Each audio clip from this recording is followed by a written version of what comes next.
الحمد لله الأكرم الذي خلق الإنسان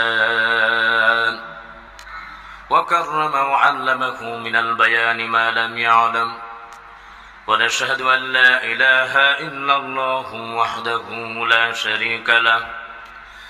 شريك له ولا جد له ولا ند له ولا مثل له ولا شبيه له ولا نزير له ولا وزير له، ونشهد أن سيدنا وسندنا وحبيبنا وطبيبنا وطبيب قلوبنا ومولانا محمدا عبده ورسوله الذي أرسل الله تعالى بالحق بشيرا ونذيرا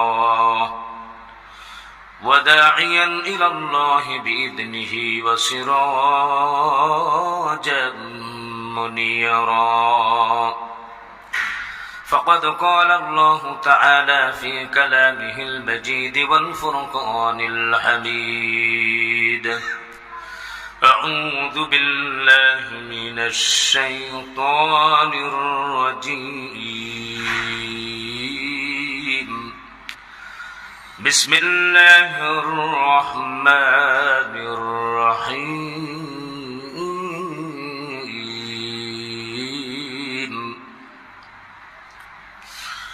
إن عدة الشهور عند الله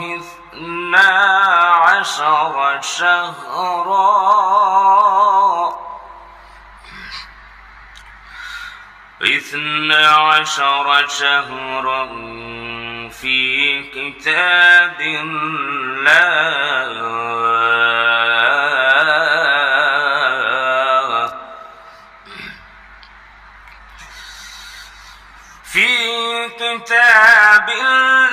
الله يوم خلق السماوات والأرض منها 4 حرم، ذلك الدين القيم فلا تظلموا فيهن أنفسكم وقاتلوا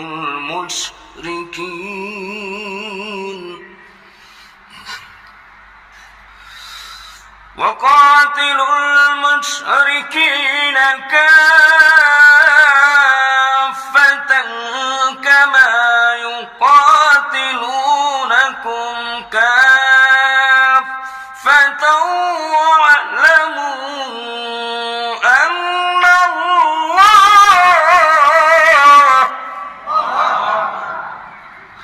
واعلموا أن الله مع المتقين.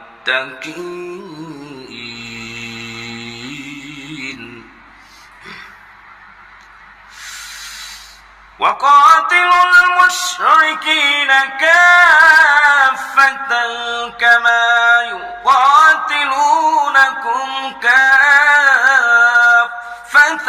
واعلموا أن الله مع المتقين.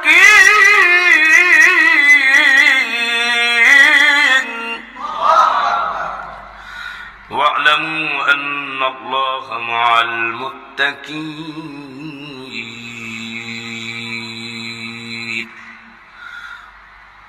قال النبي رسول الله صلى الله عليه وسلم: أفضل الصيام بعد رمضان شهر الله المحرم، رواه مسلم. وقال الله تعالى في شان حبيبه ومحبوبه ومعشوقه مخبرا وآمرا: إن الله وملائكته يصلون على النبي يا أيها الذين آمنوا صلوا عليه وسلموا تسليما. اللهم صل على محمد وعلى آل محمد كما صليت على إبراهيم وعلى آل إبراهيم إنك حميد مجيد اللهم بارك على محمد وعلى آل محمد كما باركت على إبراهيم وعلى آل إبراهيم إنك حميد مجيد قيامت نوفلك معراج أنبياء أولياء ممتازئ اللهم صل على محمد وعلى آل محمد كما صليت على إبراهيم وعلى آل إبراهيم إنك حميد مجيد اللهم بارك على محمد وعلى آل محمد كما باركت على إبراهيم وعلى آل إبراهيم إنك حميد مجيد محمد نے آकर کفر کو مٹایا کفر کو مٹا کر صداقت بتایا بلغ العلا بکمالہ کشف الدجى بجماله حسنت جميع خصاله صلوا عليه آج نعمت ہر دو عالم اے پتا نعمت نعمت محمد مصطفیٰ ذکر ملت ذکر سیرات نبی آئین بندگی نعمت ایعوری عرش کرسی جملہ عالم ایعامین بحر صدقہ رحمت للعالمین لا الہ الا اللہ إلا الله لا إله إلا الله لا إله إلا الله محمد رسول الله صلى الله عليه وسلم আলহামদুলিল্লাহ উপস্থিত ঐতিহ্যবাহী বাইতুনুর জামিয়া মসজিদ কমিটির সম্মানিত সদস্যবৃন্দ, আমার চোখের মণি মাতারাজাত হযরত উলামায়ে কেরাম হুফাজ একরাম, দূর দূরান্ত থেকে এলাকা থেকে আগত দিনদার ইমানদার মুত্তাকি ফরেজগার ভাইয়েরা, সম্মানিত মুরব্বিয়ান একরাম, মুরব্বিয়ান আওয়াম, কলিজার টুকরা সম্মানিত যুবক ভাইয়েরা, পর্দার অন্তর আড়ালের মুহতারামা মা ও বোনেরা, আসসালামু আলাইকুম ওয়া রাহমাতুল্লাহি তাআলা ওয়া বারাকাতুহু। আমরা আল্লাহ সুবহানাহু ওয়া তাআলার দরবারে আলিশানে অসংখ্য শুকরিয়া জ্ঞাপন করছি যে আল্লাহ সুবহানাহু ওয়া তাআলা আমাদেরকে রহম করলেন, করম করলেন, দয়া করলেন, অনুগ্রহ করলেন, ভালোবাসলেন। ভালোবেসে জিলহজ মাসের শেষ লগ্নে মুহররম একেবারে সামনে, এই সময় আল্লাহ সুবহানাহু ওয়া তাআলা আমাদেরকে মুহররমের পূর্বের জুমায় ফরজ নামাজের পূর্বে কোরআন এবং হাদিসের আলোকে ইয়াউমে আশুরা উপলক্ষে আমাদেরকে কিছু গুরুত্বপূর্ণ আলোচনা শোনার জন্য তৌফিক এনায়েত করলেন। দীপ্ত কণ্ঠে অন্তর উজাড় করা ভালোবাসা দিয়ে মুনিবের দরবারে ইমানের আওয়াজকে উঁচু করে সমস্বরে সকলেই শুকর আদার্থে বলছি আলহামদুলিল্লাহ। সম্মানিত ভাইয়েরা আমার, নসিহত শোনার একটা আদব রয়েছে, তা হচ্ছে যখন আমরা শুনবো দিলের কান দিয়ে শুনবো, নিচে এরকম ভাবে ঝিমুনি দিব না, ঘুমাবো না, ঘুম ঘুম আসবে, ঘুমাবো না, কারণ আমরা এমনি ভাবে নসিহত শুনতে পারি না। নসিহত শোনাটা এটাও একটা ফরজ কাজ। বলে ফরজ কাজ কিভাবে? যেহেতু কোরআনে আছে, আল্লাহ রাব্বুল আলামিন বলছেন ওয়াদাক্কির ফাইন্নাদ যিকরা তানফাউল মুমিনিন, নবী আপনি মুমিনদেরকে নসিহত করেন, নসিহত করলে মুমিনদের উপকার হবে, বলেন সুবহানাল্লাহ।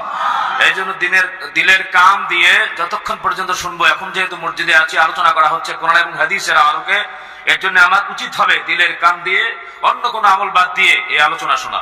আল্লাহ পাক আমাদেরকে ধৈর্যের সহিত, আল্লাহ পাক আমলে নিয়তে আমাদেরকে সকলকে শোনার তৌফিক দান করেন, আমরা বলি আমিন। সম্মানিত ভাইয়েরা আমার, আমরা যেহেতু মুসলিম, আমাদেরকে ইসলামের চেতনায়, আরবিক চেতনায়, কোরআনের চেতনায়, সুন্নাহর চেতনায় আমাদেরকে জাগ্রত হতে হবে এবং আমাদের অন্তরটাকে জাগ্রত করতে হবে। যারা বলেন ঠিক না বেঠিক? সামনে অনেকেই কিন্তু আমরা জানি না, সামনে মুহররম, এই মুহররম মাসের ভিতরে একটা দিন আছে অত্যন্ত খুবই গুরুত্বপূর্ণ, সেই দিনটা হচ্ছে ইয়াউমে আশুরা।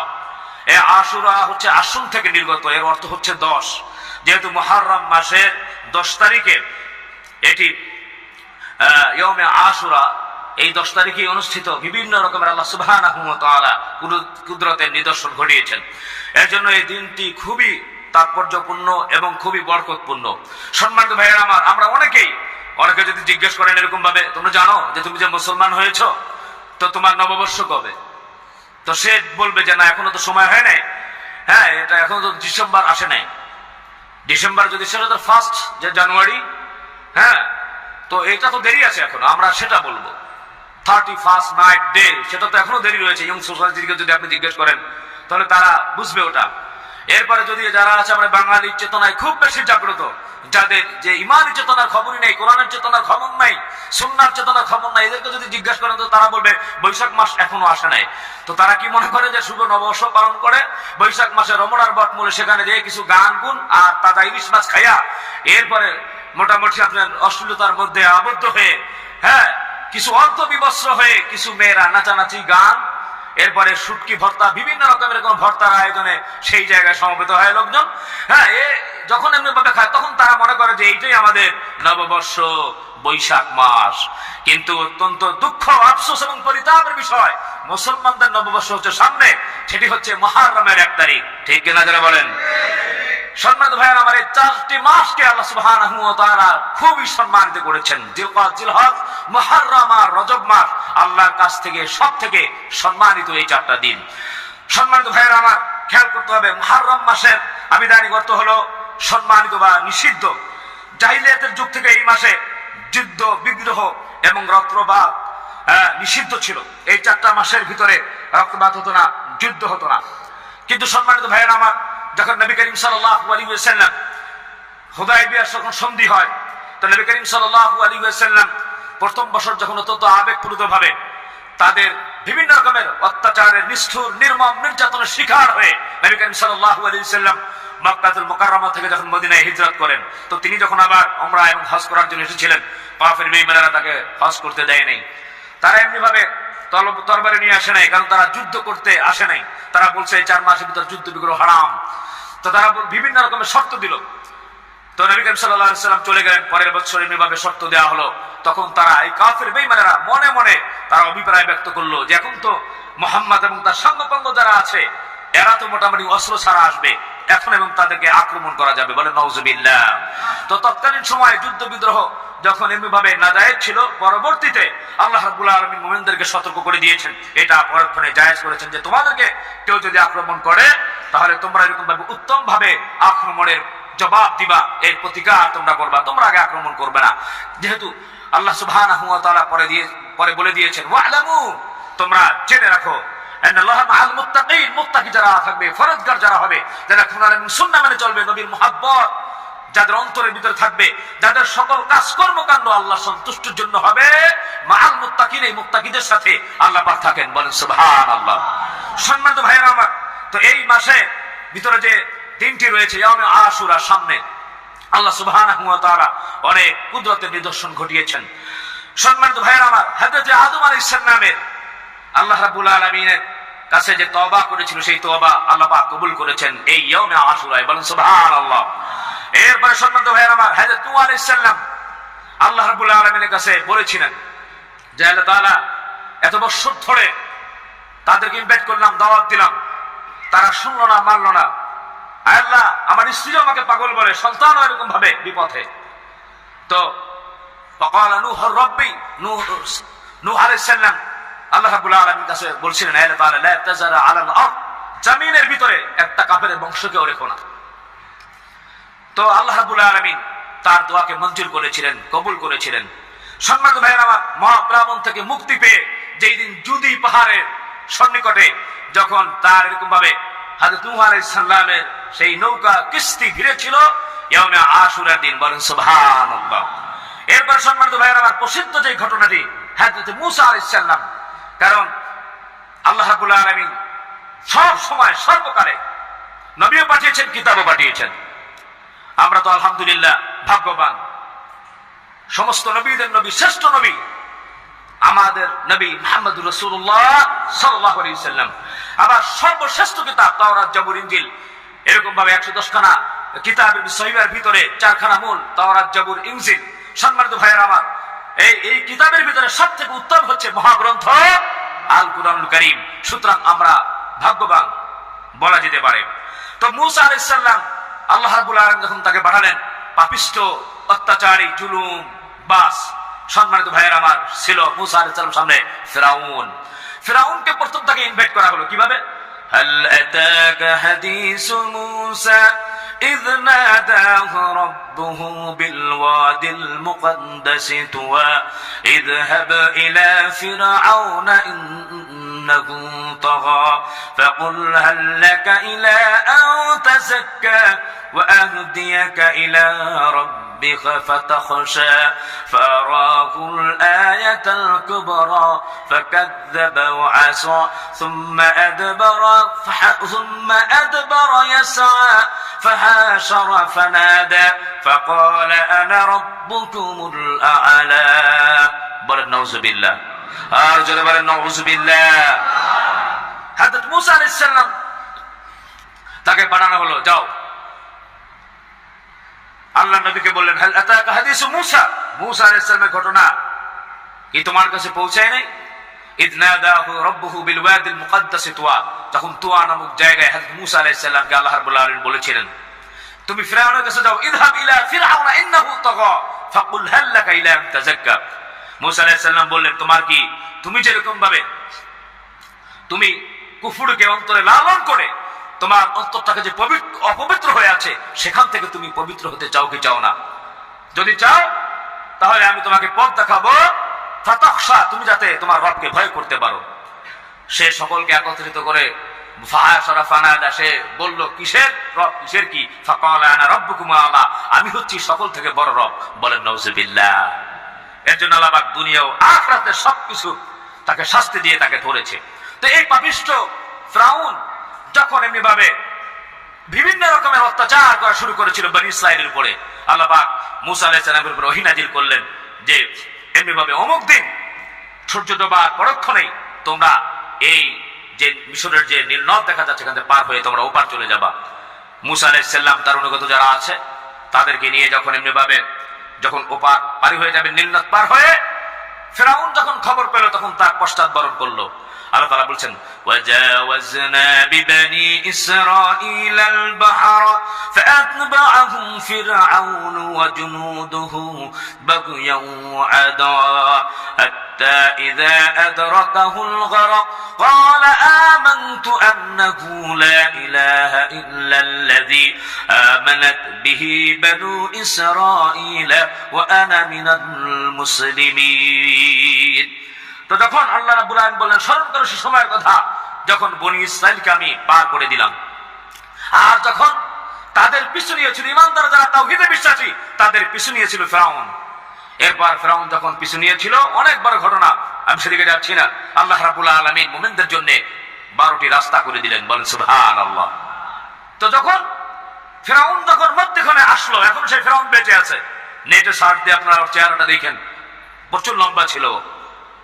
তো যখন ফিরআউন মধ্যখানে যখন আসলো, আল্লাহ রাব্বুল আলামিন পানিকে ওয়ার্ডার দিয়ে দিলেন, তখন চুবড়ি খাওয়া শুরু করলো। তখন বলল, বাটে বেরা বলল, আল্লাহ আমি এখন মূসার যে খোদা তার উপর আমি ঈমান আনলাম, আল্লাহ তুমি আমাকে ক্ষমা করে দাও।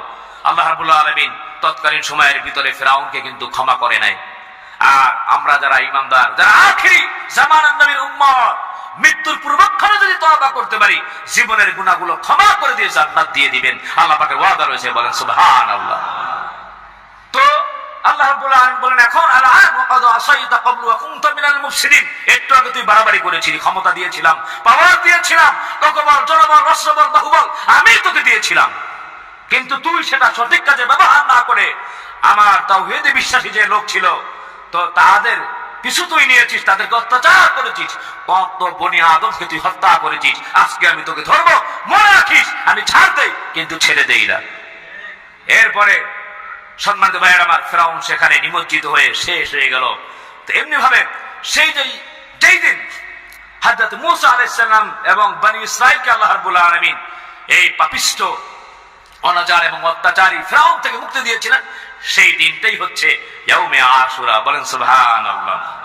সম্মানিত ভাইয়েরা আমার, এরপরে হযরত ঈসা আলাইহিস সালাম এই দিনে জন্মগ্রহণ করেন। আল্লাহ রাব্বুল আলামিন ইয়াউমে আশুরার তারিখে আবার আল্লাহ রাব্বুল আলামিন ঈসা আলাইহিস সালামকে আসমানে উঠায় নেন, বলেন সুবহানাল্লাহ। সম্মানিত ভাইয়েরা আমার, হযরত ইউনূস আলাইহিস সালাম তিনি যখন মাছের পেটে পড়ে যখন বিপদে পড়েছিলেন, আর যখন তিনি বলেছিলেন, আমার সাথে সাথে বলেন লা ইলাহা ইল্লা আনতা সুবহানাকা ইন্নী কুনতু মিনাজ জালিমিন। যখন আল্লাহ রাব্বুল আলামিনকে এমনি ভাবে ডেকেছিলেন অন্ধকারের ভিতরে, মাছের পেটের ভিতরে, আল্লাহ রাব্বুল আলামিন এই ইয়াউমে আশুরার দিন হযরতে ইউনূস আলাইহিস সালামকে মাছের পেট থেকে আল্লাহ মুক্তি দিলেন, বলেন সুবহানাল্লাহ। সম্মানিত ভাইয়েরা আমার, এরপরে হযরত ইউসুফ আলাইহিস সালামকে যখন কুয়ায় নিক্ষেপ করেছিল, তার ভাইগুলি, বৈমাত্রীয় ভাই এবং সৎ ভাইগুলি যখন এমনি ভাবে হযরত ইউসুফ আলাইহিস সালামকে ছোটবেলায় যখন তারে এরকম ভাবে মেরে বিভিন্ন অত্যাচারে জুলুমে জর্জরিত করে কুয়ার ভিতরে যখন নিক্ষেপ করেছিল, আল্লাহ রাব্বুল আলামিন কুয়া থেকে যখন মুক্তি দেন, এই মুক্তির দিনটি ছিল ইয়াউমে আশুরা। জোরে বলেন সুবহানাল্লাহ। সম্মানিত ভাইয়েরা আমার, হযরত ইব্রাহিম আলাইহিস সালাম এই দিনে জন্ম লাভ করেন। হযরত ইব্রাহিম আলাইহিস সালামকে যখন এমনি ভাবে আগুনের কুণ্ডলের মধ্যে নিক্ষেপ করা হয়েছিল, আল্লাহ রাব্বুল আলামিন যখন তাকে আগুনের কুণ্ডল থেকে মুক্তি দেন, যখন এই আগুনকে এমনি ভাবে জান্নাতের বাগিচায় পরিণত করে দেন, কুসুম কারণে পরিণত করে দেন, এই দিনটি ছিল ইয়াউমে আশুরা। জোরে বলেন সুবহানাল্লাহ। সম্মানিত ভাইয়েরা আমার, শুধু তাই নয়, কিয়ামত ইয়াউমে আশুরা শুক্রবারের দিনে সংগঠিত হবে, এর জন্য এটি অত্যন্ত দামি। সম্মানিত ভাইয়েরা আমার, শুধু তাই নয়, হযরতে ইমাম হুসাইন রাদিয়াল্লাহু তাআলা আনহু তিনি যে শহীদ হন, শাহাদাতের মর্যাদা তিনি লাভ করেন, তা হচ্ছে ইয়াউমে আশুরার দিন। জোরে জোরে বলেন সুবহানাল্লাহ। তো এই দিনটা সম্মানিত ভাইয়েরা আমার অত্যন্ত আমাদের কাছে খুবই গুরুত্বপূর্ণ, এটি আমাদেরকে বুঝতে হবে। তবে এমনি ভাবে অনেকেই মনে করে যে শুধুমাত্র হুসাইন রাদিয়াল্লাহু তাআলা আনহু শহীদ হয়েছে, এটাই তারা ইয়াউমে আশুরার তাৎপর্য মনে করে না। তিনি শাহাদাতের পূর্বেও এই দিনটা খুব দামি। শুধু তাই নয়, এই দিনে আগে রোজা রাখতেন। রাসূল আকরাম সাল্লাল্লাহু আলাইহি ওয়াসাল্লাম যখন জিজ্ঞেস করলেন যে এটা কিসের দিন, যখন জিজ্ঞেস করা হলো ইহুদিদেরকে, তখন তারা বলল যে আমরা এমনি ভাবে বনি ইসরাঈলকে আল্লাহ রাব্বুল আলামিন এই দিনে মুক্তি দিয়েছেন। সম্মানিত ভাইয়েরা আমার, যখন খ্রিস্টানকে জিজ্ঞেস করা হলো, তখন বলল যে এই দিনে ঈসা আলাইহিস সালাম এমনি ভাবে তাকে আসমান উঠে নিয়েছেন, এর জন্য তারা, সম্মানিত ভাইয়েরা আমার, তারা রোজা রাখেন। তো হযরতে রাসূল আকরাম সাল্লাল্লাহু আলাইহি ওয়াসাল্লাম তিনি বললেন যে তোমাদের থেকে মূসা আলাইহিস সালাম, মূসার ব্যাপারে আমরা হকদার বেশি। আগামী বছর ইনশাআল্লাহ যদি আল্লাহ রাব্বুল আলামিন আমাকে বাঁচিয়ে রাখেন, তাহলে একটা রোজা না, অন্ততপক্ষে আমরা 2টা রোজা রাখবো। বলেন সুবহানাল্লাহ। এর জন্য মুসলমান আমরা যারা মুসলিম দাবি করি, খেলাফে ইয়াহুদ কাজ করা লাগবে। ইহুদিরা যেই কাজ করে, এখন তো ইহুদি, নাস্তিক, মুরতাদ, খ্রিস্টান, বৌদ্ধ, হিন্দু যেই কাজগুলি করে, মুসলমানরা এখন, সম্মানিত ভাইয়েরা আমার, তার অনুকরণ করে। বলেন নাউজুবিল্লাহ।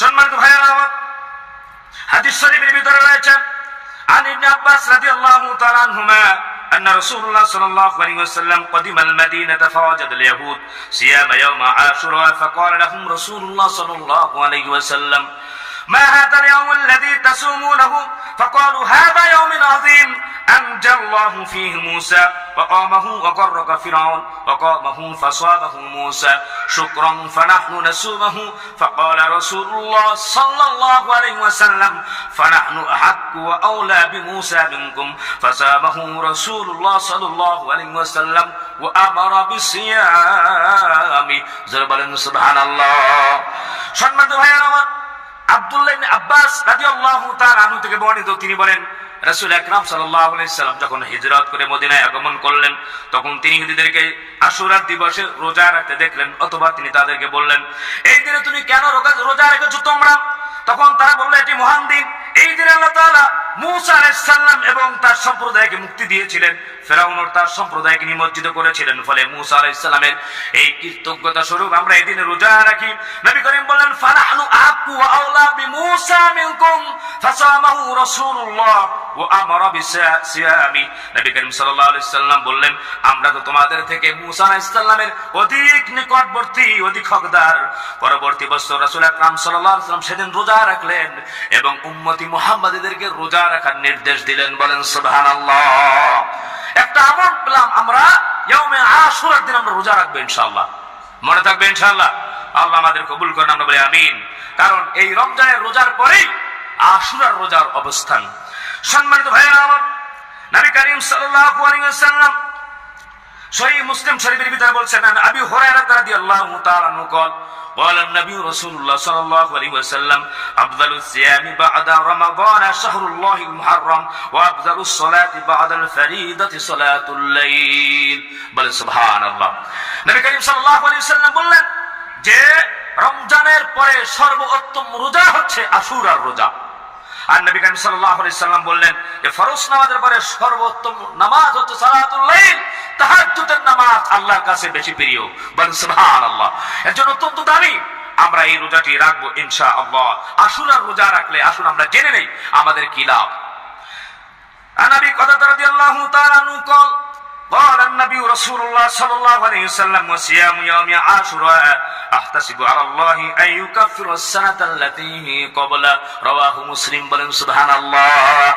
নবী করিম সাল্লাল্লাহু আলাইহি ওয়াসাল্লাম বললেন, হযরত আবু কাতাদা রাদিয়াল্লাহু তাআলা আনহু থেকে বর্ণিত, তিনি বলেন রাসূল আকরাম সাল্লাল্লাহু আলাইহি ওয়াসাল্লাম বলেছেন যে আশুরার দিন যে রোজা রাখে আমি আল্লাহর কাছে আশা করি যে তিনি পূর্ববর্তী এক বছরের গুনাহগুলি কাফারা স্বরূপ মিটিয়ে দিবেন, অর্থাৎ ক্ষমা করে দিবেন। বলেন সুবহানাল্লাহ। কত অপরচুনিটি, কত সুযোগ সুবিধা আমাদের জন্য। একদিন রোজা রাখবো, পিছনের এক বছরের গুনাহ মাফ। বলেন সুবহানাল্লাহ। তাহলে অনেকে তো এরকম ভাবে যদি এই আশায় আবার বসে থাকেন তো তাহলে তো চিন্তা নেই। এক বছরের গুনাহ যেহেতু মাফ, তাহলে ইয়াউমে আশুরার রোজা রাখবো, ব্যাস একটা রোজা রাখলেই শেষ। আর এত নামাজ পড়ে রোজা রেখে, ঈদের নামাজ পড়ে আর রমজানের রোজা রেখে কি লাভ? কেউ যদি আবার মনে করে লাইলাতুল কদরের রাতে যদি খালি ইবাদত করি, হাজার মাসের থেকেও আরো বেশি, এক রাতে ইবাদত করব, ব্যাপারটা কি এরকম নাকি? যদি বলেন এমন, আপনাকে একটা এক্সাম্পল দিলে আপনি বুঝতে পারবেন। কোন এক দোকানের থেকে, আপনি মুদি দোকান থেকে প্রতিদিন আপনি বাজার করেন, আপনার সাথে সুসম্পর্ক। আমাদের সাথে এমনটা হয় আর কি। অনেকে বলে হুজুর আপনার কাছে এই দামটা রাখলাম, বাইরের মানুষের কাছে এই দামে রাখি না। আনন্দেরকে ইজ্জত করে, সম্মান করে, জানে যে এদের মোটামুটি ইনকাম কম। আর আপনাদের সাথে অনেকে সুসম্পর্ক এমনিভাবে হয়, মাছওয়ালা, তরকারিওয়ালা বা মুদি দোকান। তো প্রতিদিন দেখেন, আপনি যদি সেখানে কিছু বাজার করেন, বাজারের সাথে সাথে তেল হলে একটু বেশি দেয়। আপনার সাথে যদি ভালো সুসম্পর্ক থাকে, তরকারি একটু বাড়ায় দিল, পালাটা যাতে সমান সমান একবারে গোল্ডের মাপে দেয় না, একটু ভারী থাকে, আম হলে একটু বেশি দেয়, বিভিন্ন রকমের ফল ফলাদি দিয়ে থাকে আপনার সাথে। এখন যদি আপনি বলেন দেখেন ভাই টাকা পয়সা তো হাতে নাই, প্রতিদিন যে আপনি ফ্রি দিতেন 50 গ্রাম বা 10 গ্রাম, তো আজকে বাজার করবো না, আজকে 10 গ্রাম বা 20 গ্রাম আপনি যেটা ফ্রি দিতেন ওটা ফ্রি দেন। এই কথাটা যে বলবে তার জন্য কি যৌক্তিক হবে? বলেন। আর যার কাছে চাইবে সেও কি দিবে? সে তো বলবে হ্যাঁ রে মিয়া বোকা, আপনি প্রতিদিন বাজার করেন বিদায় তো আমি ওটার সাথে এটা ফ্রি দেই। ঠিক কিনা যারা বলেন? তো আপনি 5 ওয়াক্ত নামাজ পড়বেন, রোজা রাখবেন, ইমানদার হবেন, মুত্তাকি হবেন, পরকালে বিশ্বাসী হবেন, আপনার ইনকাম হালাল হবে, সবকিছুর ভিতরে আপনি ওইটা বাড়তি সুযোগ সুবিধা পাবেন। ঠিক কিনা যারা বলেন? এর জন্য 5 ওয়াক্ত নামাজ আদায় না করে শুধু ওই দিনের আশায় যদি বসে থাকেন তাহলে লাভ হবে না, কামিয়াব হওয়া যাবে না। আল্লাহ পাক আমাদেরকে বোঝার তৌফিক দান করুন, আমরা বলি আমিন। সম্মানিত ভাইরা আমার, এখন আসুন আমরা রোজা একটা রাখবো না, 2টা রাখবো। নবী করিম সাল্লাল্লাহু আলাইহি ওয়াসাল্লাম বলেছেন, বাইহাকী শরীফের হাদিস, সহিহ ইবনে খুজাইমা, মুসনাদ আহমদের ভিতরে হাদিসটি রয়েছে। নবী করিম সাল্লাল্লাহু আলাইহি ওয়াসাল্লাম বলেছেন, عن ابن عباس رضي الله تعالى عنه قال قال النبي رسول الله صلى الله عليه وسلم صوموا يوم عاشوراء وخالفوا فيه اليهود صوموا قبله يوما او بعده يوم। আব্দুল্লাহ ইবনে আব্বাস রাদিয়াল্লাহু তাআলা আনহু থেকে বর্ণিত, তিনি বলেন রাসূল আকরাম সাল্লাল্লাহু আলাইহি ওয়াসাল্লাম বলেছেন, তোমরা আশুরার দিন রোজা রাখো, এক্ষেত্রে ইহুদিদের বিপরীত করো, তোমরা আশুরার সাথে সাথে তার পূর্বে একদিন অথবা পরে একদিন মিলিয়ে রোজা রাখো। বলেন সুবহানাল্লাহ। তাহলে খেলাফ ইহুদ, আমরা যেহেতু মুসলমান, ইহুদিদের খেলাফ করতে হবে। হয়তো আশুরার দিন একটা রোজা রাখবো, তার আগে একটা পরে একটা, মনে থাকবে ইনশাআল্লাহ। আর একটা বিষয়, সকলে সম্মানিত ভাইয়ের আমার, এই যে মুহররমের মাস, বিশেষ করে চন্দ্র মাস, এই যে 1 তারিখ 2 তারিখ কবে হয়, সমস্ত মুসলমানের জন্য এটি জানা বুঝা, এটা মনে রাখা ফরজে কিফায়া। আজকে যদি চাঁদ দেখা কমিটি যদি আমাদের সরকার এরকম ব্যবস্থা না করতেন, তাহলে প্রত্যেকটা মুসলমানের জন্য দায়িত্ব থাকতো। কারণ আপনি যদি আরবি মাস যদি আপনার এটা যদি গণা না থাকে, তাহলে আপনার তো উল্টাপাল্টা হয়ে যাবে। আপনি ইয়াউমে আরাফা, উকুফে আরাফা, এটা 9 জিলহজ, আপনি করে ফেলবেন 7 জিলহজ। এরপর আপনার সম্মানিত ভাইয়ের আমার, ঈদুল আজহা আপনি যদি 10 জিলহজে পালন করার কথা, সেটা আপনি 11 করবেন অথবা 9 করবেন, কারণ যদি আপনার মাস যদি হিসাব না থাকে। এরপর রমজান মাসের রোজা দেখা গেছে একটা কম রাখছেন, নয়তো বেশি রাখছেন। এর জন্য সমস্ত মুসলমানের জন্য আজ থেকে হিসাব রাখবেন। আর এখন অ্যাপসের ভিতরে আছে কখন কি মাস, আরবি মাসটা মনে রাখবেন। মুহররম মাস আমাদের শুভ নববর্ষ।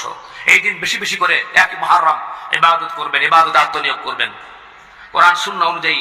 সম্মানিত ভাইয়েরা আমার, সেই দিন ভালো ভালো এমনি ভাবে পরিবারের জন্য ভালো ভালো রান্না খাবারের ব্যবস্থা আয়োজন করবেন ইনশাআল্লাহ। তাহলে আমরা বুঝলাম যে ইয়াউমে আশুরার দিন আমরা আগেও একটা রোজা রাখবো, আশুরার দিনও রোজা রাখবো ইনশাআল্লাহ। যদি না রাখতে পারি তাহলে ইয়াউমে আশুরার দিন রোজা রাখবো এবং পরের দিন রোজা রাখবো। এই রোজা রাখার বদৌলতে আল্লাহ পাক পিছনের 1 বছরের গুনাহগুলো ক্ষমা করে দিবেন, বলেন সুবহানাল্লাহ। সম্মানিত ভাইয়েরা আমার, আশুরার রোজা তার পূর্বের দিনের সাথে মিলিয়ে রাখা উত্তম। হাদিসটি সহিহ মুসলিম শরীফে এসেছে।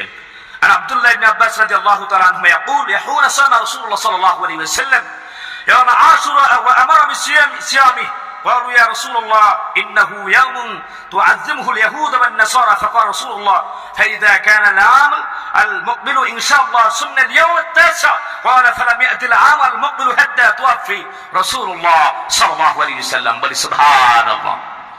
হযরত আব্দুল্লাহ ইবনে আব্বাস রাদিয়াল্লাহু তাআলা বর্ণনা করেন যে আশুরার দিন যখন রাসূল সাল্লাল্লাহু আলাইহি ওয়াসাল্লাম রোজা রাখতেন, তখন তিনি লোকদেরকেও রোজা রাখার ব্যাপারে আদেশ দিতেন। একদিন একজন সাহাবী বললেন, হে আল্লাহর রাসূল, এই দিনটা তো ইহুদি নাসারারা সম্মান করে, আশুরার দিন তো তারা করে, ইজ্জত করে, সম্মান করে। নবী করিম সাল্লাল্লাহু আলাইহি ওয়াসাল্লাম বলেন, ইনশাআল্লাহ আমরা আগামী বছর যদি বেঁচে থাকি তাহলে শুধু আশুরা না, 9 তারিখও আমরা রোজা রাখবো। বর্ণনাকারী বলেন কিন্তু আগামী বছর আসার পূর্বেই রাসূল আকরাম সাল্লাল্লাহু আলাইহি ওয়াসাল্লামের ওফাত হয়ে যায়। এর জন্য আমরা খুব খেয়াল করবো, ইচ্ছা পোষণ করবো সম্মানিত ভাইয়েরা আমার, যাতে করে আশুরার আগের দিনই আমরা রোজা রাখতে পারি। কারণ বলা যায় না তো, হয়তো ইয়াউমে আশুরা রোজা রাখলাম, পরের দিন আমরা বেঁচে নাও ফিরতে পারি বা আমাদের হায়াত আর নাও থাকতে পারে, ঠিক কিনা জোরে বলেন। এর জন্য সওয়াবের কাজগুলি যখনই সময় থাকে বেশি বেশি করবো। সওয়াবের কাজ করলে বেশি, আল্লাহ তাকে রাজি খুশি। সম্মানিত ভাইয়েরা আমার, আশুরার থেকে আসুন আমরা কি কি শিক্ষা অর্জন করব। 1 নম্বর শিক্ষা হচ্ছে যে আল্লাহ রাব্বুল আলামিন সেই যে দিনে বনি ইসরাইলকে মুক্তি দিয়েছেন, বিশেষ করে সেই দিনকে স্মরণ রাখা, যে আল্লাহ পাকের নিয়ামতের শুকর আদায় করা। সম্মানিত ভাইয়েরা আমার, 2 নম্বর হচ্ছে আশুরার শিক্ষাকে কার্যকর করা। জমিনের ভিতরে হযরত মূসা আলাইহিস সালাম তাগুতের অপশক্তিকে উপেক্ষা করে জমিনে দ্বীন কায়েমের জন্য তিনি প্রচেষ্টা চালিয়েছেন। এর জন্য আমাদের প্রত্যেকটা উম্মতে মুহাম্মাদের তাদের দায়ভার এবং দায়িত্ব রয়েছে জমিনের ভিতরে কোরআন এবং সুন্নাহ শাসন প্রতিষ্ঠা করা, দ্বীন কায়েম করা, ঠিক না ঠিক জোরে বলেন। এটি আমার কথা, আল্লাহ সুবহানাহু ওয়া তাআলা বলেছেন, আল্লাযীনা ইম্মাক্কান্নাকুম ফিল আরদি আকামুস সালাহ ওয়া আতাউয যাকাহ ওয়া আমারু বিল মা'রুফ ওয়া নাহাউ আনিল মুনকার। বলেন আল্লাহু আকবার। আল্লাহ সুবহানাহু ওয়া তাআলা বলেছেন, জমিনে যাদেরকে আমি কর্তৃত্ব দিয়েছি, দায়িত্ব দিয়েছি, রেসপন্সিবিলিটি, তাদের কি 1 নম্বর হচ্ছে তারা নামাজ কায়েম করবে। এখন আমার খেয়াল করা দরকার যে আমি ঘরের কর্তা, আমার ঘরের ভিতরে নামাজ কায়েম আছে কিনা। 2 নম্বর হচ্ছে যাকাত দিবে, ওয়া আমারু বিল মা'রুফ, সৎ কাজের আদেশ, অসৎ কাজের নিষেধ করবে, ওয়া নাহাউ আনিল মুনকার। সম্মানিত ভাইয়েরা আমার, তাহলে জমিনে 1 নম্বর দায়িত্ব হচ্ছে আল্লাহ পাক যাদেরকে রেসপন্সিবিলিটি দিয়েছেন, যাদেরকে কর্তা বানিয়েছেন, ধারক বাহক বানিয়েছেন, ক্ষমতা দিয়েছেন, নামাজ কায়েম করা, ঠিক কিনা জোরে বলেন। আল্লাহ পাক আমাদেরকে বোঝার তৌফিক দান করুন। 2 নম্বর হচ্ছে শুকরিয়া বেশি বেশি আদায় করব। এটা হচ্ছে আশুরার শিক্ষা। যেমনি ভাবে শুকরিয়া দান বনি ইসরাইল, তারাও এরকম ভাবে একটা রোজা রেখেছেন। নবী করিম সাল্লাল্লাহু আলাইহি ওয়াসাল্লাম 2টি রোজা রাখার কথা বলেছেন। এজন্য আমরাও ইনশাআল্লাহ শুকর আদায় করব, শুকরিয়া আদায় করব, যাতে করে আল্লাহ রাব্বুল আলামিন আমাদেরকে সকলকে সমস্ত বিপদ আপদ থেকে আল্লাহ পাক মুক্তি দেন। আমরা বলি আমিন। সম্মানিত ভাইয়েরা, 4 নম্বর হচ্ছে আল্লাহ পাকের আযাবকে ভয় করা। কারণ কখন যে আল্লাহ পাকের আযাব আসবে কেউ জানে না। কয়েকদিন আগে সম্মানিত ভাইয়েরা, আমাদের সিলেটে ব্যাপক বন্যা হয়ে গেল, বিভিন্ন জায়গায় অ্যাক্সিডেন্ট, বিভিন্ন জায়গায় গজব, আগুন, সমস্ত আযাব গজব থেকে আমাদেরকে আল্লাহ সুবহানাহু ওয়া তাআলার কাছে আশ্রয় চাইতে হবে যে আল্লাহ পাক যাতে যেমনি ভাবে বনী ইসরাঈলকে বিপদ আপদ থেকে মুক্তি দিয়েছিলেন, আমাদেরকে যেন আল্লাহ রাব্বুল আলামিন বিপদ আপদ বিভিন্ন গজব থেকে আমাদেরকে হেফাজত করেন। আমরা বলি আমিন। সম্মানিত ভাইয়েরা আমার, এর পরক্ষণে আমরা শিক্ষা যেটি পেলাম, ইহুদি নাসারাদেরকে কখনো মুমিনরা অনুকরণ করতে পারবে। আজকে আমাদের তাহাজিব তামাদ্দুন, আমাদের পোশাক পরিচ্ছদ আর তাদের পোশাক পরিচ্ছদ এক নয়, অথচ আমরা ইহুদিদের কালচার অ্যাকসেপ্ট করি। তারা কোট পরে আমরা পড়ি, তারা টাই পরে আমরাও টাই পড়ি। আমরা এরকম ভাবে নবীর যে সুন্নাহ লিবাসুত তাকওয়া সেটা আমরা বেশিরভাগ ইউজ করি না। তারা সুন্নাহর আমল করে না, আমরা সুন্নাহর আমল এমনি ভাবে নিজেদের সুন্নাহকে আমরা আমল করি না। এগুলো খেয়াল রাখতে হবে ইনশাআল্লাহ। সুন্নাহ অনুযায়ী আমাদেরকে চলতে হবে। ইহুদি নাসারা যারা আছে তাদের অনুকরণ করা যাবে না। আমরা হয়তো ভাগা, আমি বুঝতে পারতেছি না। আপনি দেখেন, কোন হিন্দুকে কখনো রমজান মাসে রোজা রাখতে দেখছেন? বলেন দেখছেন? তারা কি ঈদুল আজহার নামাজে এসে 2 রাকাত নামাজ আদায় করেছে? করে নাই। তারা কি কখনো এমনি ভাবে ঈদুল আজহায় আমরা যে প্রোগ্রাম, আমাদের আল্লাহর পক্ষ থেকে পশু যে জবে করেছি তারা করে? এগুলো করে না। তো মাঝে মাঝে একটা কথা আমরা শুনি, হ্যাঁ ধর্ম যার যার, উৎসব সবার। উৎসব যদি সবার হয় তাহলে হিন্দুরা তো আমাদের উৎসবে এরকম ভাবে তারা আগ্রহ পোষণ করে তারা এরকম ভাবে আসতো, তারা কখনো আসে? কিন্তু আমরা পাগল হয়ে যাই, আমরা যে মুসলমান আমরা ভুলে যাই তাদের উৎসবে অংশগ্রহণ করি। এটা একটা লজ্জাজনক ব্যাপার। আল্লাহ পাক আমাদেরকে খেলাফে ইহুদ নাসারাদের খারাপ কাজ করার তৌফিক দান করেন এবং আল্লাহ পাকের হুকুম নবীর সুন্নাহ মেনে কাজ করার তৌফিক দান করেন। সম্মানিত ভাইয়েরা আমার, এরপরে এই মাসটা আসলে পরে, মুহররম মাস আসলে পরেই এক সম্প্রদায় আছে, শিয়া সম্প্রদায়, সাহাবা আজমাইনদের উপর বিরূপ ধারণা পোষণ করে। এটা আমাদেরকে খেয়াল রাখতে হবে। সম্মানিত ভাইয়েরা আমার, আশারায়ে মুবাশশারা সহ যত সাহাবী ছিল, সম্মানিত ভাইয়েরা আমার, তাদের ব্যাপারে আয়াত আছে রাদিয়াল্লাহু তাআলা আনহুম ওয়া রাদু আন। তারা আল্লাহর প্রতি সন্তুষ্ট, আল্লাহ তাদের প্রতি সন্তুষ্ট। শিয়ারা আবু বকর সিদ্দিক আকবর রাদিয়াল্লাহু তাআলা আনহু, আম্মা জান আয়েশা সিদ্দিকা রাদিয়াল্লাহু তাআলা আনহা, এরপরে আলী ওসমান, এদের ব্যাপারে বিরূপ ধারণা পোষণ করে। আমরা যারা মুসলিম রয়েছি, সমস্ত সাহাবীদের ভিতরে আমাদের ধারণা সঠিক থাকতে হবে। কারণ নবী করিম সাল্লাল্লাহু আলাইহি ওয়াসাল্লাম বলেছেন, বিআইয়ি ইকতাদাইতুম ইহতাদাইতুম। একজন সাহাবীরা যদি কেউ অনুকরণ করে, নবীর সুন্নাহ যেভাবে রয়েছে, সাহাবীরা যেভাবে চলতেছে, সাহাবীর সুন্নাহও রয়েছে। আল্লাহর নবী বলেছেন, সম্মানিত ভাইয়েরা আমার, একজন সাহাবী যে অনুকরণ করবে সে অবশ্যই হেদায়েত প্রাপ্ত হয়ে যাবে। বলেন সুবহানাল্লাহ। এর জন্য আমাদেরকে অবশ্যই খেলাফ ইহুদ কাজ করে, সাহাবীরা যেভাবে কাজ করেছেন, নবী করিম সাল্লাল্লাহু আলাইহি ওয়াসাল্লাম যেভাবে বলেছেন, আমাদের সেইভাবে চলা একান্ত অপরিহার্য। এরপরে সম্মানিত ভাইয়েরা আমার, হুসাইন রাদিয়াল্লাহু তাআলা আনহু শাহাদাত বরণের প্রকৃত ইতিহাস এটা আমাদেরকে জানতে হবে। অনেক বিভিন্ন রকমের প্রোপাগান্ডা ছড়াই, আমাদের খুব সতর্কতার সহিত এই ব্যাপারটা ইনশাআল্লাহ আমাদেরকে জানতে হবে, বুঝতে হবে।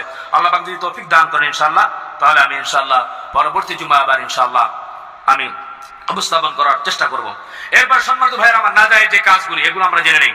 হযরত হুসাইন রাদিয়াল্লাহু তাআলা আনহুর মৃত্যু বার্ষিকী উপলক্ষে অনেকে রোজা রাখে, অতি উৎসাহী আবেগে। এটি সম্পূর্ণভাবে নাজায়েজ। হুসাইন রাদিয়াল্লাহু তাআলা আনহু তার মৃত্যু বার্ষিকী উপলক্ষে রোজা রাখা এটি যাবে না। কারণ শরীয়তে সম্মানিত ভাইয়েরা আমার, এই ধরনের কাজগুলি বেদাত। আশুরার রোজা হুসাইন রাদিয়াল্লাহু তাআলা আনহু অনেকেই রাখে মৃত্যুবার্ষিকী উপলক্ষে, এটা খেয়াল করতে হবে। এটা শিয়া সম্প্রদায়, তারা এগুলো বদ আমল করে।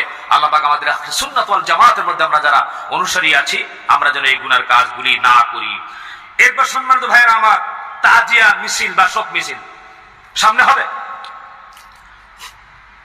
এরকম ভাবে কিছু ধারালো চাকু তারের সাথে যোগ করে তারপর পিছনে তারা এরকম ভাবে মারে, হাই হোসেন হাই হোসেন, নিজেকে রক্তাক্ত করে। এটি কোন ইসলামের সংস্কৃতি নয়, এটা ধর্মের নামে অধর্ম প্রবেশ করাই দিচ্ছে। এটা মুসলমানের সংস্কৃতি হতে পারে না। ইসলাম শান্তি, ঠিক কিনা বলেন? আপনি আরেকজনকে স্মরণ করতে যে নিজেকে আহত করবেন, রক্তাক্ত করবেন, এই অথরিটি আপনাকে কে দিয়েছে? সুতরাং এই সবের গুনাহ কাজের ভিতরে অংশগ্রহণ করা, তাজিয়া মিছিলে যাওয়া, দেখাও মুসলমানদের জন্য ঠিক না, নাজায়েজ এবং হারাম। স্পষ্টভাবে এটা আমাদের খেয়াল করতে হবে। সম্মানিত ভাইয়েরা আমার, আজকে চিন্তা করে দেখেন, কোরআন এবং সুন্নাহ রাখলেন। চিকিৎসা বিজ্ঞান এখন আমাদের সামনে। জনৈক কেউ ধরেন ভালো একজন ডাক্তার, মেডিকেল সার্জন, সে মুসলমান হবে। এখন আশুরা এই যে তাজিয়া মিছিল করতেছে, নিজেকে রক্তাক্ত করতেছে, এই দিন সামনে পড়ে গেল। তো কেউ যদি এরকম জিজ্ঞেস করে, সেই সার্জন জিজ্ঞেস করলো, ভাই এটা কি? বলে আমরা মুসলমান, তো এটা আমরা এরকম ভাবে শোক পালন করতেছি। কিসের শোক?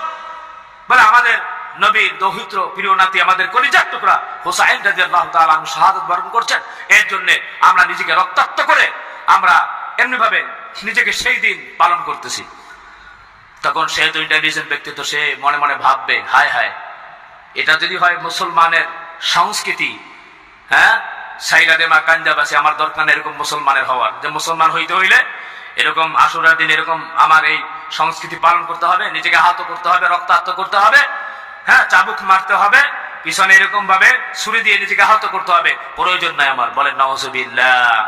আসলে এটা ইসলামী সংস্কৃতি? কথা বলেন আপনারা? নিজেকে আহত করা, এরকম ভাবে ছুরি দিয়ে আক্রমণ করা, নিজেকে মারা, এটা কি ইসলামী সংস্কৃতি? না, এটা বেদাত। তারা এরকম ভাবে পালন করতেছে। এর জন্য এই ধরনের বেদাতের সাথে, তাজিয়া মিছিলের সাথে আমাদের কোন মুসলমানের সম্পর্ক থাকতে পারে না।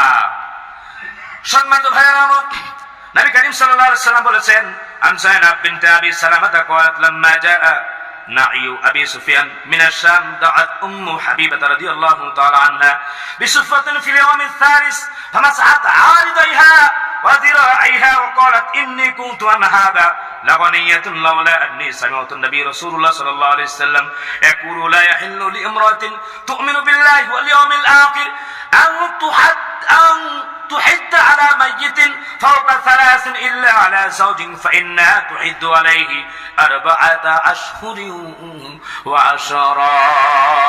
বলেন সুবহানাল্লাহ।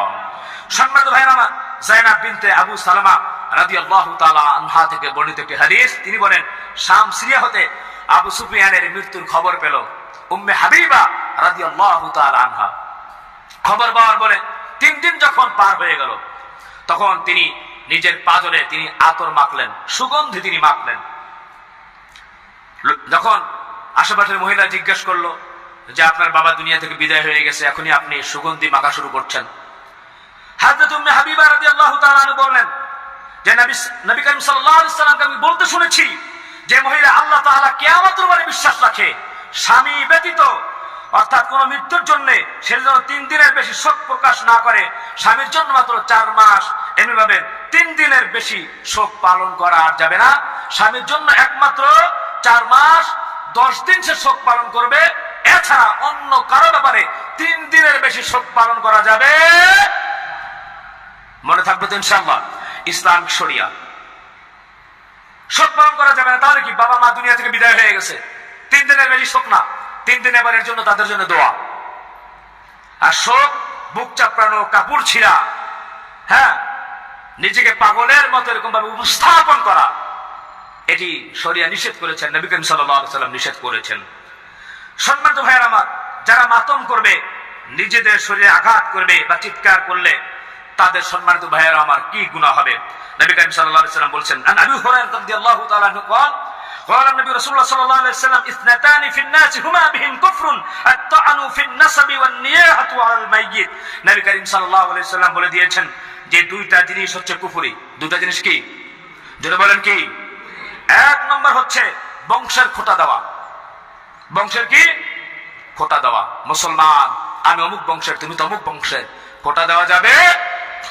বেশি করে এরকম ভাবে করে, স্বামী স্ত্রী যদি ঝগড়া হয়, তো স্বামী যদি একটু ছোট বংশের হয়, তো স্ত্রী এরকম ভাবে খোঁটা দেয়, বিভিন্ন রকমের বকাঝকা করে। আবার স্ত্রী যদি একটু ছোট বংশের হয়, কোন রকমের এরকম ভাবে ঝগড়া ফাসাদ হলে হাজবেন্ড তাকে বৎসনা দেয় বা খোঁটা দেয়। এই খোঁটা দেওয়া, বংশের খোঁটা দেওয়া একমাত্র কুফরি, নাম্বার 1। এরপর নবী করিম সাল্লাল্লাহু আলাইহি ওয়াসাল্লাম বলছেন, 2 নম্বর হলো পান্নিয়াহাতু আলাল মাইয়িত, মৃত্যুর জন্য বিলাপ করা, চিৎকার করে কাঁদা, এটা মুসলমানের জন্য কুফরি। জোরে বলেন নাউজুবিল্লাহ। আপনার কেউ দুনিয়া থেকে বিদায় হয়েছে, যদি হারা রক্ত থাকে, আপনি 2 রাকাত নামাজ আদায় করেন, তার জন্য দোয়া করেন, চোখের পানি ছেড়ে কাঁদেন, অসুবিধা নাই, কিন্তু বিলাপ করা, চিৎকার করা, মাতম করা সম্পূর্ণভাবে হারাম।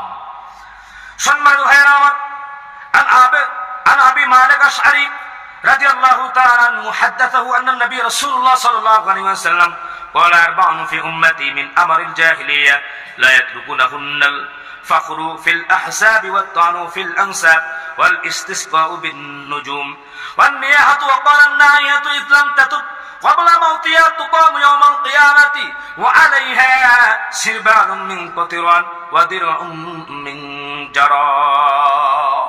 নাউযুবিল্লাহ, আল্লাহ আমাদেরকে মাফ করুন।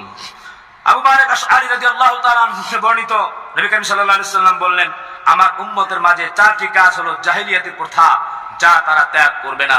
এক নম্বর হচ্ছে বংশ নিয়ে গর্ব করা, দুই নম্বর হলো বংশের খোঁটা দেওয়া, তিন নম্বর হলো নক্ষত্রের মাধ্যমে বৃষ্টি আশা করা, চার নম্বর হচ্ছে মৃত্যুর জন্য বিলাপ করা। তিনি আর বলেন, বিলাপকারী মহিলা যদি মৃত্যুর পূর্বে তওবা না করে তাহলে কিয়ামতের দিন গলিত উত্তপ্ত তামার পায়জামা সালোয়ার এবং চুলকানিদার তার সালোয়ার দ্বারা কামিজ পরা এবং আগুনের কামিজ দ্বারা তাকে এরকম ভাবে জাহান্নামের ভিতরে অগ্নিদগ্ধ করা হবে। বলেন নাউযুবিল্লাহ।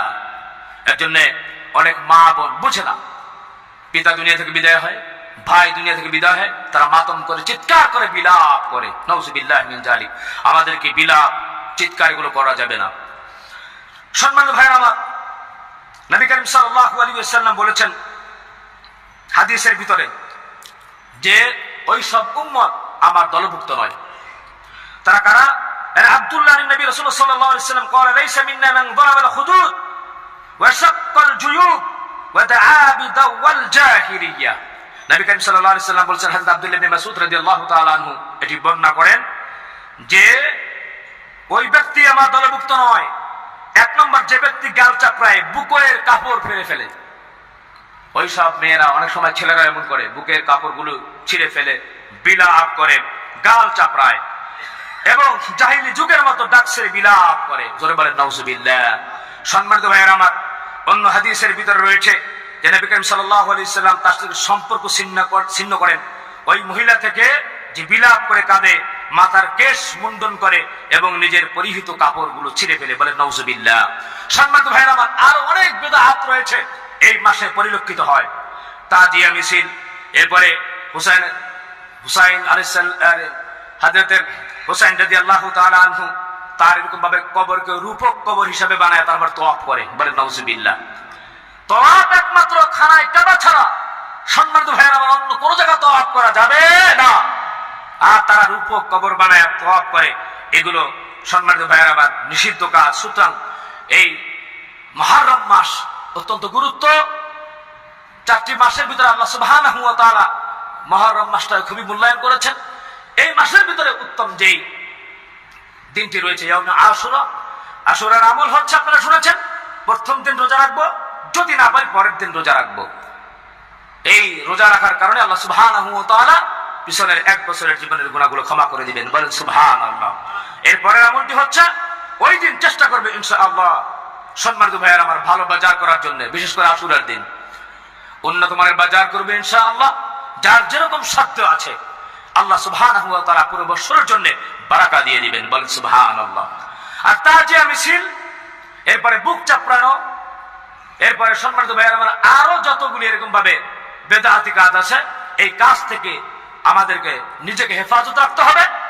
আমার আত্মীয় স্বজন, পরিবার পরিজন যারা আছে তারাও যেন গুনার কাজে উদ্বুদ্ধ হয়ে সেখানে যাতে না যেতে পারে। তাজিয়া মিছিল, এরপরে বুক চাপড়ানো, এইটা